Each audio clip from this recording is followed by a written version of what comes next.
Voici le corrigé de l'exercice numéro 7, page 145. Exprimer un quotient de réaction. Donc, soit les équations des réactions suivantes, PbO solide plus H2O liquide donne Pb2 plus aqueux plus 2H au moins aqueux. Et la deuxième équation, la seule chose qui différencie, ce sont les nombres stoichiométriques. Et je vois qu'il y a, par rapport à la première équation, tous les nombres stoichiométriques ont été multipliés par 2. Donc le 1 est multiplié par 2, 1 multiplié par 2, 1 multiplié par 2, 2 multiplié par 2, ça fait 4. Donc on me demande d'exprimer les quotients de réaction QR1 et QR2 associés aux équations 1 et 2. Avant de faire ça, on va aller regarder, se rappeler ce qu'est un quotient de réaction.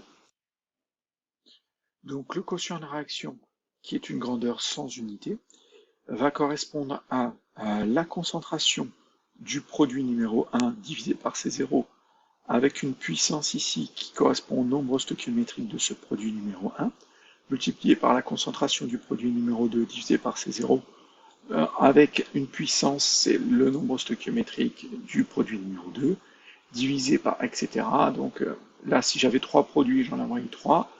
Là, j'ai donc 2 réactifs divisé par la concentration du premier réactif divisé par C0, avec en puissance le coefficient stoichiométrique du premier réactif, multiplié par la concentration du réactif numéro 2 divisé par C0, avec en puissance le coefficient stoichiométrique du deuxième réactif.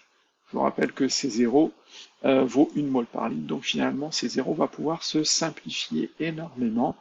Le jour du bac, faites attention, on peut vous demander une expression, de simplifier, d'écrire l'expression et de garder les C0 finalement. Donc ne supprimez les C0 que quand vous faites l'application numérique et ne les supprimez pas quand vous faites le calcul littéral. Donc c'est donc ce quotient de réaction va nous donner plein d'informations, on verra, on va pas aller trop loin, mais le quotient de réaction peut être aussi fait à différents instants, c'est-à-dire ça va être le quotient de réaction initiale, dans ce cas je prendrai les concentrations initiales des produits et des réactifs, ou quotient de réaction finale, dans ce cas je prendrai les concentrations finales des produits et des réactifs. Donc le quotient de réaction est sans unité, les solides et les solvants n'interviennent pas. Et les concentrations sont en mol par litre. Donc voilà, on a tout dit, on va pouvoir écrire donc le quotient de réaction pour la première équation. Donc pour cette équation, on en prend donc les concentrations des produits, donc Pb2+, divisé par C0 avec en puissance son nombre stoichiométrique, multiplié par le deuxième produit H-, la concentration H-,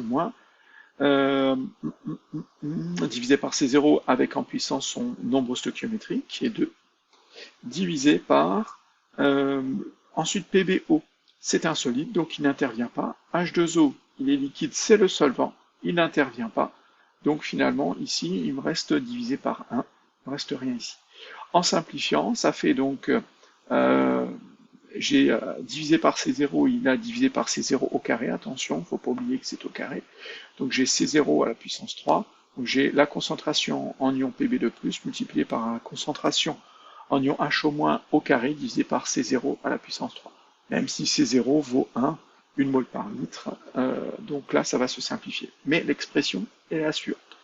Pour la deuxième équation, on reprend la même chose, c'est-à-dire qu'on va finalement pas changer grand-chose, vu que la seule différence, ce sont les nombres stoichiométriques. Donc je vais avoir exactement la même chose, sauf que les nombres stoichiométriques sont multipliés par 2. Donc je vais avoir Pb2+ à la puissance 2, au lieu de puissance 1, je vais avoir H- à la puissance 4, au lieu de puissance 2. Et en simplifiant, on obtient ça.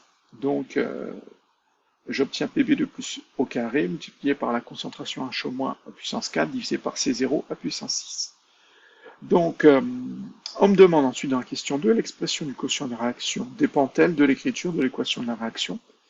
Je m'aperçois que ces deux expressions, ces deux quotients de réaction sont bien différents. C'est-à-dire que si je devais remplacer la concentration en Pb2+ et la concentration en ion H- par leur valeur, faire une application numérique, je trouverais des résultats différents. parce que C0 vaut 1 mol par litre dans les deux cas.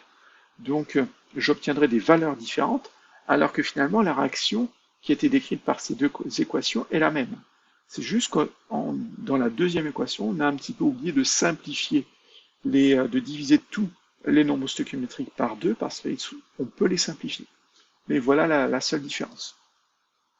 Donc, on peut s'apercevoir que le quotient de réaction numéro 2 est égal au quotient de réaction numéro 1 au carré. Donc, finalement, ils sont différents. Donc, les quotients de réaction sont différents et dépendent donc de l'équation de la réaction. Et, pour aller un peu plus loin, dépendent de l'écriture de l'équation de la réaction.